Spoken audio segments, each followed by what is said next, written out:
Kalau kalian bisa menegakkan hukum, bisa nangkap sabu 100 kilo, bisa mencegah terjadi kejahatan berapa banyak, bisa menyelamatkan berapa banyak jiwa-jiwa manusia.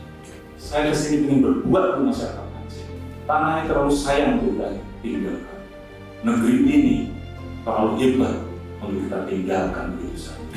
Kita rusak dengan hal seperti ini.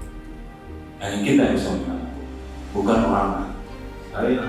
Saya jatuh cinta dengan Aceh.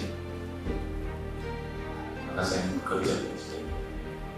Saya paling gak suka sekali tanya orang banyak kenal sama saya, pikir bapak orang saya orang Aceh. Karena saya tidak pernah bisa memilih saya berikan Islam.